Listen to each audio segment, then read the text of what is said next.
Okie doke. This is going to be an important video.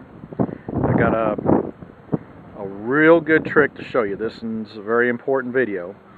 As you can see, I've shot a coat of paint, but as you can tell from here, it doesn't look very glossy. And there's a reason for that. This morning, I shot this paint on here a couple days ago at night, and I know that sounds strange, but I have a power cord right here, and I had a light. I had these halves put on these blocks right here so I can paint on the edges and have an easy access to that. Now the trick I'm going to show you guys today is how to get that glossy, great shine that everybody wants with paint. Now I have one of these sanding blocks. It's rather old, so it's lost a lot of its grit. It's probably down to about a 600 grit now. And as I rub it, you just don't feel that much to it. But the reason I use this is, number one, it puts it at that 600 grit, and the foam has the ability to contour. And what I had done is lightly sanded a lot of the spots on here. Now to give you a good idea, as you can see right here, you see the shiny spots?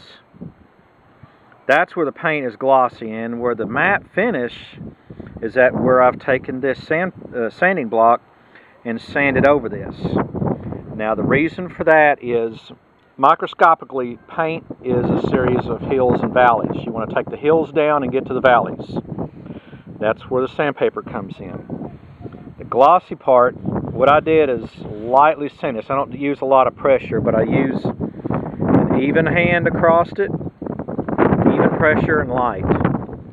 And sorry, the wind is kicking up today.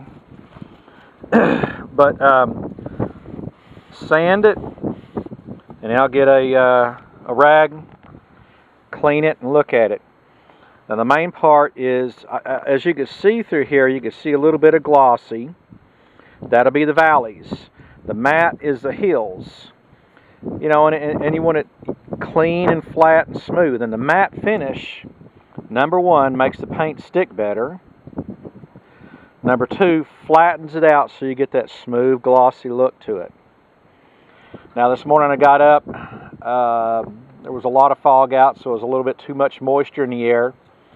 It's a little bit after lunchtime right now. Still some moisture in the air, and the wind is kicking up more than I want. I'm going to sand on this a little bit more to clean it up. You'll see some spots right here where I accidentally went through and hit the aluminum, and I'm not going to put any more primer on it. You can see in this spot right here the hills and valleys. Now this is really bad casting, and I can't do much to fix that, so I'm just going to let it go as it is. You can see how this smoothed out quite a bit, and I stayed away from the letters, but I got around it.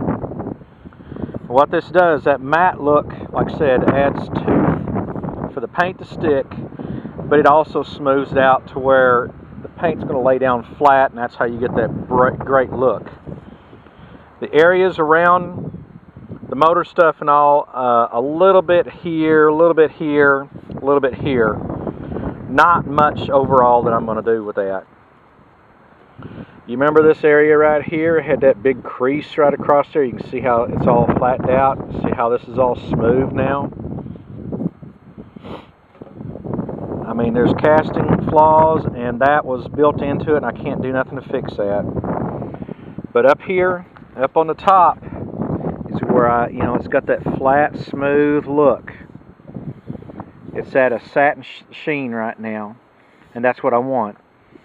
And what I'm going to do is, after I clean it, you can see a little bit right there. The last bit of cleaning I'm going to do is with this tac-cloth. The last thing that you do before you paint. This is extremely tacky, picks up a lot of stuff, really cleans the surface good.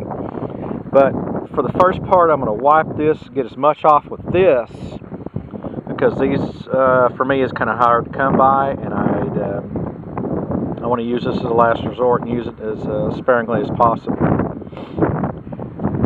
But I mean, as you can see, the matte satiny finish, you can see there's dust and crap on there, but you can see how it knocks the hills down and gets to the valleys. Like I said, that's going to flatten it up, and that's my big trick to getting that show quality shine out of that. Now I worked on the front of these things too. Now you can see down through here, that's how it looks like. It's got that matte white look to it. And that's gonna, when I shoot it again, it'll be nice, flat, and shiny. So I did that on both sides. Now before I shoot it, I'm gonna put it back on them 4x4 blocks to get it up so I can get to these edges. And I'm using cloths to protect the edges while I got it here on this sawhorse. So that's my tricks for that. I may have to do this maybe 2, maybe 3 times, like I did them axle tubes and the seats, or the seat. But that's what that looks like so far. Be my day off. Today is Sunday. Hopefully the wind will knock down a little bit so it won't be so windy. The weather's going to change tonight. It's going to be a couple days before I can get back out here. If I do, I'll be able just to sand on these, and I won't be able to spray for a while because temperature is going to drop, and that's going to be a problem. We're in the 55 degrees right now, which is about as low as I want to get it for this. So I'm going to sand a little bit more, clean it, and reshoot it. I got the paint out there, and I got my tea, and I'm ready to go. So I'm ready to get this painting part over with, then get the parts in to assemble it and put it together. I'm going to let this paint dry a couple days, a week or two, then put a good coat of wax on it, and the wax is going to seal it and protect it and give it another bit of glossiness to it. So that's another trick to use right there. And but for now, that's my tricks of the trade right there. And so now I get a chance to get busy. But this is a good video. You're going to learn a lot with this one. And so that's where I'm at. But you can see all the hard work I put into that top area right there to smooth it out and clean it up, and how it looks right now. So that's where I'm at, and that's where we're about to be. So hang on, there'll be more videos coming.